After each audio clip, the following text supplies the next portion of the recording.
ఢిల్లీకి పోతే అపాయింట్మెంట్లు ఇస్తలేరు, చెప్పులు ఎత్తుకపోతారేమో అని చెప్పి కలుస్తలేరు అన్నాడు. అమ్మతోడు చెప్తున్నా ఈ మాట, నేను ఎవరు చెప్పులు ఎత్తుకపోతారట. అరే చెప్పులు ఎత్తుకపోయేటోళ్ళు వేరే పార్టీ వాళ్ళు ఉన్నారు ఇక్కడ, అది వాళ్ళ కథ వేరు. చెప్పులు ఎత్తుకపోయింది నాకు అర్థం కాదు. ఢిల్లీకి పోతే అపాయింట్మెంట్లు ఇస్తలేరు, ఎవరు ఇస్తలేరు? రాహుల్ గాంధీ ఇస్తలేడు, వరకు కరెక్టే. నీకు ఇయ్యరు కూడా, ఎట్లు ఇస్తారు? నీకు తెలిసిపోయింది నీ కథ అంతా. ఇయ్యరు.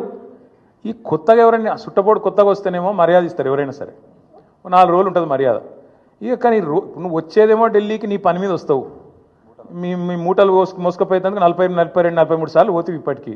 అందులోనట ఈయన ఎకానమీ క్లాస్లో పోతుండట. బా ఫోటోలు మొత్తం బయట పెడతాం, ప్రైవేట్ ఫ్లైట్లు, బిజినెస్ క్లాసులు, మీ ట్రిప్పులు మొత్తం ఫోటోలు బయట పెడతాం, సోషల్ మీడియాలో ఇప్పటికీ తిరుగుతున్నాయి, మళ్ళీ పెడతాం.